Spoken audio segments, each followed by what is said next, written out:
Great, thank you. Hello, everybody. Welcome to this session about growing older as people with learning disabilities. My name is Rachel Hall. I work for Learning Disability England, and I'm really glad to be here today to talk about this with you all. I'm going to set some context about what we know about people with learning disabilities growing older, and about how many have children and what that means for them. We've got a video from one of our lifetime members at Learning Disability England, Pat, who's 77 and had some things she wanted to share, but she couldn't be here today. So we've got a video from her. And then I've got a couple of bits of work that Learning Disability England members have been part of that I wanted to share with you all. We were hoping there might be some other speakers here today with us, but they haven't been able to make it. So that might mean you get a bit longer at the end to grab a coffee before the panel starts. Or it might mean that you've got questions and we can kind of have a chat through the chat, or maybe some of you can come off mute depending on how much time we've got and how we can make that work. So if we can pop onto the next slide, please. If you've not heard of Learning Disability England before, we are a national membership organisation and we bring together people with learning disabilities, their families and friends, and paid support organisations, and that can be anybody from support providers, local authorities, academics, self-advocacy groups and family groups, a bit of everybody really. And our aim is to create a movement for change by bringing all those people together on an equal basis where they can have a shared voice. And our members' work is around building a world where people with learning disabilities have a good life and they have equal choices and opportunities with others. Thank you. Next slide. So a bit of context about what we know about people with learning disabilities in the UK. So there are around 1.4 million people with learning disabilities. So this is quite a big group of people. And they are now living significantly longer and are growing old in the community. Whereas maybe 30 years ago, people weren't living as long and were often in institutions and long stay hospitals. So this is really the first generation of people that are growing older in the community. A lot of them have the same age-related health and social care needs as people who don't have learning disabilities, but there are some specific challenges as well, and we can talk about some of those today. There are a lot of people with a mild learning disability who aren't known to health and social care services. So as they get older, that'll be the first time that they interact with those services. And I think that's quite an important bit of context to have as well. This figure is a little bit old now, but I think it was maybe 2011 that I got this from. But that said, by 2030, the number of adults who are over 70 using social care services with a learning disability is going to double. So that's quite a large number of people who are going to start relying on services as we move into the future. Next slide, please. I wanted to talk a little bit about the right to family life. We've been doing some work called the Good Lives Framework, which I'll talk about at the end. But as part of that, one of the chapters is around to love and be loved and people's experiences of family. And the people with learning disabilities that are involved in that work told us how important that right to private and family life is as part of the European Convention on Human Rights, but also the United Nations Convention too.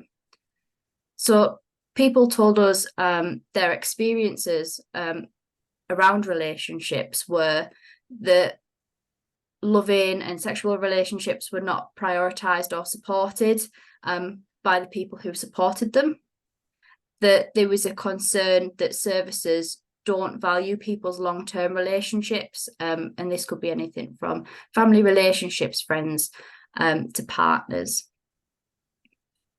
People also felt that their relationships with their families were not prioritised through the pandemic response. And those family relationships were often seen through a prism of support rather than of, familial love. So that felt quite important too. Next slide, please. So a lot of adults with learning disabilities get support from their families, and 2/3 of them live with their parents usually. So this is a really big group, and it's quite important as we think about people growing older and the impact of when those parents aren't there anymore, and what that means for people. So we know that there are around 2 million carers in England and Wales who are between 50 and 64, 1.3 million who are over 60. And there are nearly 30,000 adults with learning disabilities who live with their parents who are over 70. And many of those are struggling to have that caring role anymore, but don't have a plan for the future or have any support. And we know that 1 in 4 of those cases, the local authority have a plan for what their housing options might look like in the future. But that means for quite a lot of people, that plan isn't in place. Next slide, please. As we're talking about people without parents today, I think kind of Kirsty's earlier point in the opening presentation, there's not a huge amount of data around people being a parent or not being a parent, but it's estimated that around 0.15% of people with learning disabilities are parents. But we know a lot of those people, despite the fact they could actively parent and could be really successful parents, lots of them have their children removed from them as the support isn't quite right for them to do that successfully. So it's about 54 times more likely that people with a learning disability will have their child removed from them compared to non-disabled parents. So there's that to keep in mind as well. Lots of people with children who maybe don't have access to them anymore. I think as we're talking about older people, there's quite a complicated history around forced sterilisation when people were in institutions and asylums, kind of as we were going through the 60s to the 90s.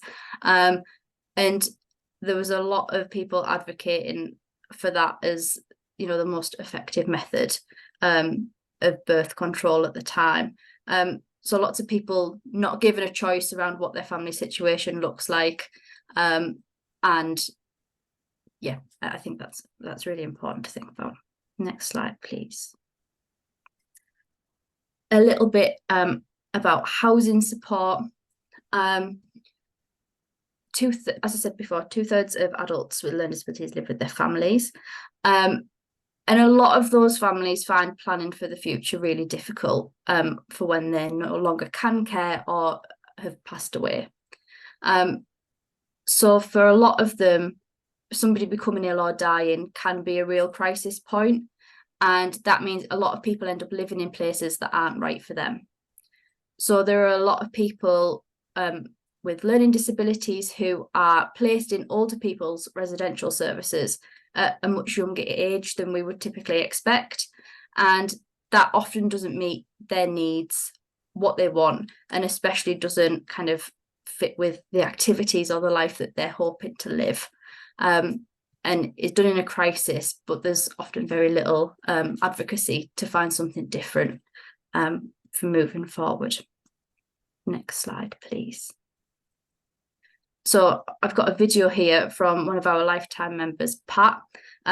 She's 77, and she wanted to share a little bit about her experience of being an older person with a learning disability. And she's done work around that as well, which she'll talk about in the video. It's about 10 minutes long.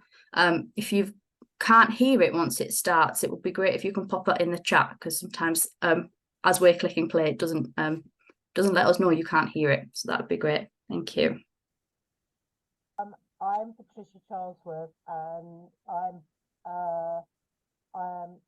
almost 77 years now in October, and I'm a person with a learning disability, and I was part of the Gold Group that was set up by David Thompson, Professor David Thompson, a long time ago now, and I was part of that, and it was all people over 50. Oh, there's a couple of people that can't hear it. Can we knock it up? I can hear it a bit, but it is a bit quiet. Hi, so it's on the maximum volume there already, I think, unless we try and put that right to the top. And yeah, so that's me. Brilliant. Thanks, Pat. Can you tell us a little bit about what Gold was and the work that you did with them? Yeah, okay. So the Gold Group was a group for people with learning disabilities over 50. And it was to look at the lives of people with learning disabilities around growing older. We did quite a lot of work around that and went to lots of places, and we did videos and stuff. One video was Forget Me Not, which is about growing older with a learning disability, and Too Old to Boogie, which is about old. You're never too old to enjoy yourself. And other ones we've done, but I can't remember all of them. But it was absolutely great, and David Thompson and Noel Blackman and Sarah Wright, who was Sarah Wright at the time, but she's now Sarah Campbell, was the supporters, and we had, I think, about 9 people on the group, and quite a few of them have now died, but it was absolutely great. Thank you. And why do you think it's important to talk about or do research and work around people with learning disabilities as they grow older?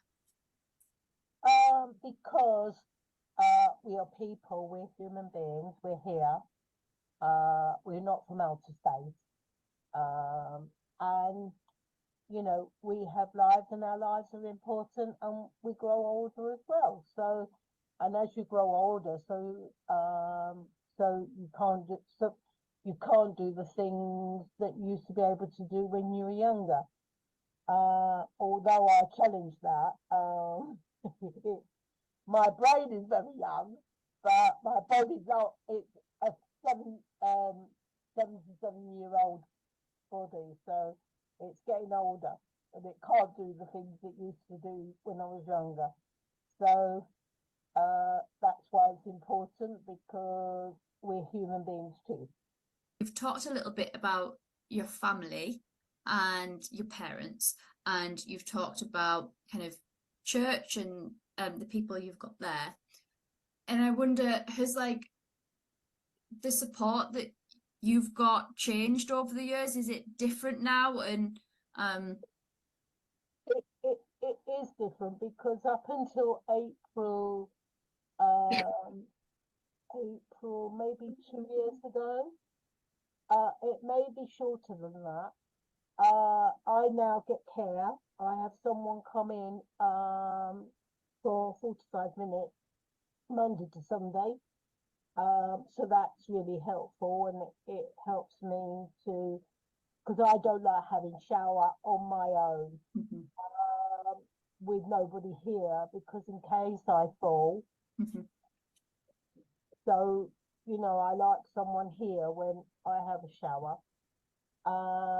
And I have someone come and do cleaning for me every other week on a Tuesday. And that's really helpful. I pay for that. I have to pay for my care, I might add, £400 a month. So, you know, that it has changed. That's really, really helpful. I tend to think that I overestimate, I think, my abilities, and because I'm so want to be in control of my own life, yeah, And I'm all on about this thing with carers with a learning disability, and I've been on about that for a very, very long time, because why shouldn't it be that people with learning disabilities, as their parents get older, why should it not be that them as carers for their mother or father? Their mother or father, their mother has looked after them all for a long time. So why can't it fall on the child to the person with a learning disability to be carer for their parents? It's not seen, is it? It's not even thought of. It's not even discussed, I don't think. Although maybe it is more now than it was. As you're going older, your body changes. And women with learning disabilities have periods. Mm-hmm. And as they grow older, their body changes and they stop having periods. And that's called the menopause. Mm-hmm. And a lot of people with learning disabilities don't know about the menopause. They don't understand it, and they're not told, and they're not guided through it. Mm-hmm. So that's important. Getting older isn't a bad thing. You shouldn't look at it as a bad thing. It's a good thing.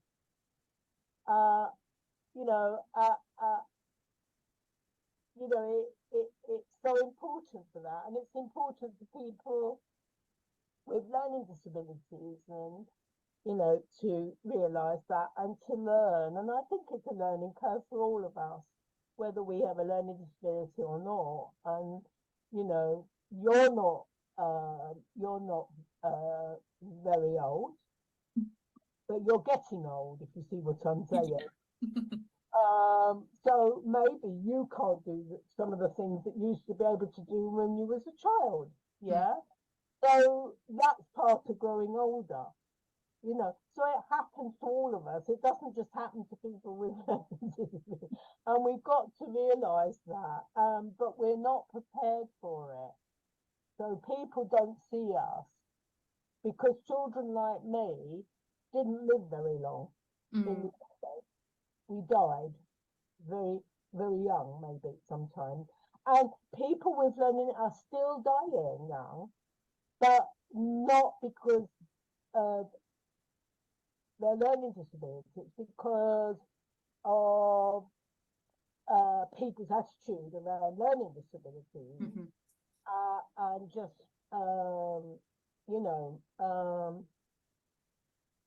how they see people with learning disabilities sometimes, not always, and not with everybody, but it is there, and we've come so far from that, but there's still bits of it there, I think, because until people, not just people with learning disabilities, but people with all disabilities and older people who don't have a disability, a physical disability, they're just growing older. And they're seen differently. They're seen as they're not valuable. Yeah. So, we need to change our attitude around older people and around disability, not just about learning disability, around all sorts of disabilities,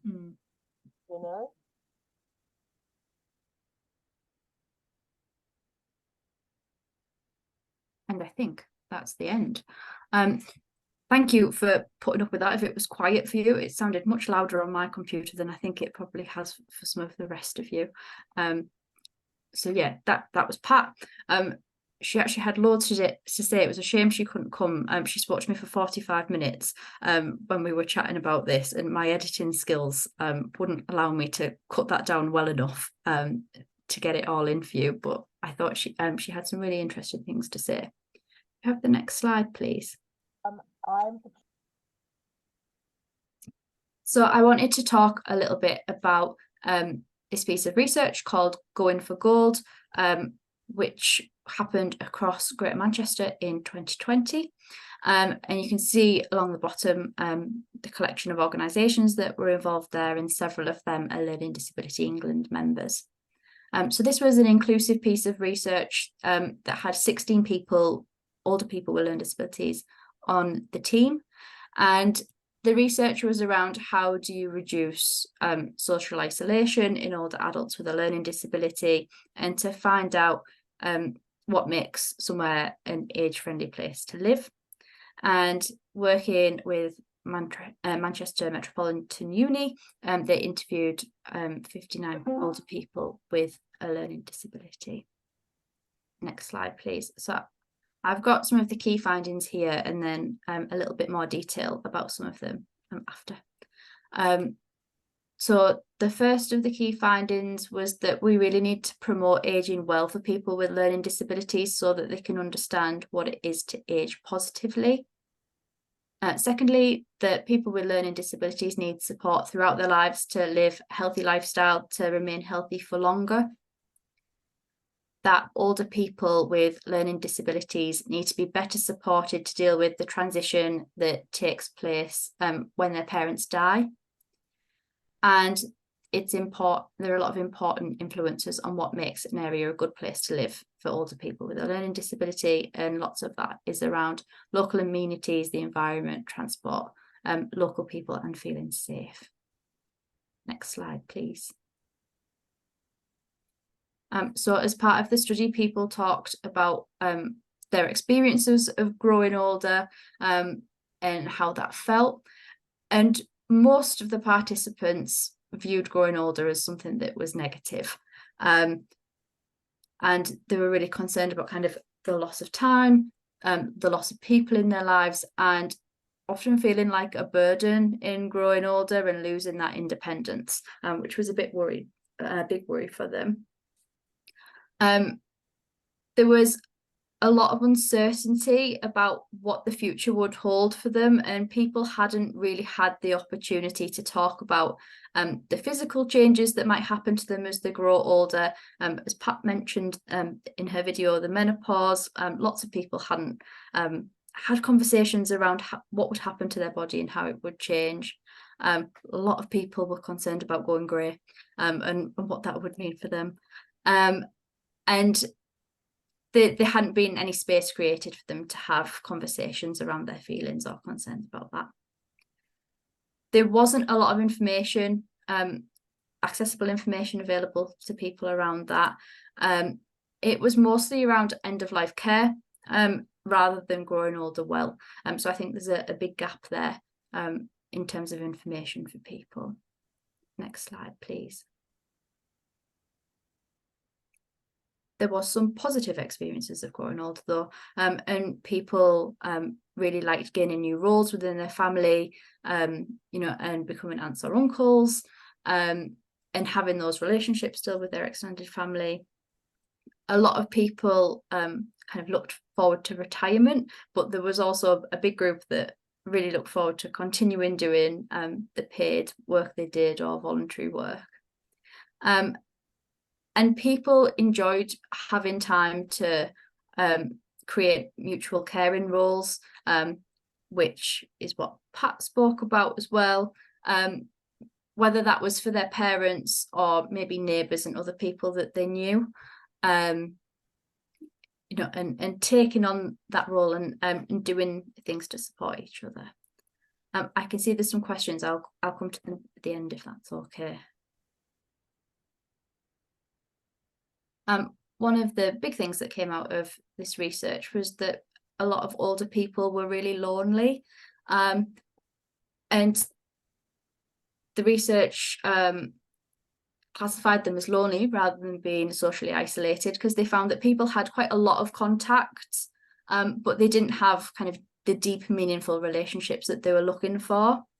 And because people like losing important family members, they were losing a lot of those important relationships and keeping the quite basic ones, which really contributed to people's loneliness. I think we see across the life course for people with learning disabilities that it's really hard to maintain relationships with families and friends when you have big transitional events in your life. So if you're leaving school, leaving institutional care, moving house, there's a lot of opportunities to lose friends there, and it can be difficult to maintain that or have support to do that. A lot of people talked about feeling like they were part of the learning disability community and feeling quite connected to that, but they didn't feel as connected to other parts of their local community or to communities of older non-disabled people. And that was often because events and things that were on weren't accessible or didn't cater enough to them to help them get there and that kind of thing. So there was lots of barriers to being included, and that often meant they were kind of at segregated events just for people with learning disabilities. And that had issues as well in that people weren't meeting new people, because those groups often have quite a static attendee group. So the opportunities to make those new and deeper relationships was often not there. Next slide, please. There were some recommendations around this as well within the research. And they said that people's social needs should be included in care plans and individual budgets, and that support workers should have a clear role in including supporting people to develop relationships and maintain those relationships and access their local community. And that memberships of existing groups and activities should be broadened to create that opportunity for people to meet others. Next slide, please. I want to talk a little bit about death and grief. One of the big things that came out of the research was around the impact of the death or of aging of people's parents, and how important that was as kind of a moment in people's life. A lot of the families hadn't done planning for the future, and so hadn't created space to talk about what people's life might look like, where they might live, and what kind of support they might have if they were to move out of home. A lot of the time people are grieving their parents as they've done that kind of crisis move, which really makes it difficult to get long-term emotional support around that. And I heard a story yesterday from a researcher who'd met somebody who'd moved into a residential care home because her father had passed away, and she had quite limited verbal communication, and there'd been no plan in place for that transition. So there wasn't very many people who knew her very well, and she hadn't really been told that her father had died or why she'd moved, and she didn't know those things. And it was only through kind of having discussions with the researcher that they found that out. And that had been kind of 6 months that she'd been living there. And, you know, that's a horrible thought, isn't it? That somebody maybe hasn't been given any emotional support to grieve or to prepare to move on, you know, with their life after something like that happens, because the support isn't in place. Next slide, please. The last bit of our members' work that I want to talk about is Dying to Talk, which is a project run by McIntyre. And they were doing this for a few years to help people have conversations around dying and plan for when that happens. And a lot of this was around for people, planning for people with learning disabilities, so to help them have conversations around, you know, what might a funeral look like for you? Do you need to create a will? That kind of thing. But also to talk about, you know, the death of people that are close to them. So they worked with 79 people that they support, but have also done lots of training for other organisations to help staff feel comfortable in having these conversations, because a lot of what they found as they were doing the planning for it was that staff were really uncomfortable and didn't want to speak about it with people because they didn't want to upset them. But actually lots of people wanted to be able to talk about their loved ones, and that was part of like their grieving process. So they've got lots of resources and that are for free on the website, and they've got some training that you can access as well. And I wanted to share that because I think it's a really good piece of work. The very final thing I wanted to share is what I mentioned earlier, the Good Lives framework, which is a big bit of work that Learning Disability England have been doing. This isn't specifically about older people, but is a co-produced vision for what people with learning disabilities think makes a good life, and a call to action of how we can make that happen. So it sets out lots of shared actions that everybody can be part of, and helps create opportunities for people to come together around those actions, and hopefully to influence policy as well, in that we've all got something to aim for together. It's based on human rights, which people with learning disabilities said was really important for thinking and conceptualizing about what makes a good life, and has got 6 chapters which are around a home, the right support, self-advocacy and advocacy, communication and staying connected, employment and contribution, and to love and be loved. And it's a great kind of collection of people's thoughts about how we can improve people's lives. And I think although there's nothing specifically in there about older people, everything in there would improve older people's lives too. That's something that you can get involved with if you'd be interested. We've got an action collection, which is a way for people across the country to share the work that they've been doing. And we've got an MP letter writing campaign, which we're hoping can influence manifestos that are currently being written for next year's general election. So I think that's my last slide. And I don't know if there was anything in the chat, Angela, if yeah, quite a lot of good discussion. Thank you, Rachel. Quite a lot of good discussion in the chat. I think there was an initial discussion about, you said that only 0.15% of people that have a learning disability are parents. So I suppose that, the initial discussion was, and then you talked about how some people, older people, were subject to forced sterilisation and having their kids taken. So there was a discussion about how actually people with a learning disability many people with a learning disability who are aging without children are doing so because of state intervention. So that was an interesting discussion about that. There was a discussion about statistics and how the information, the data available on people who are aging without children is patchy.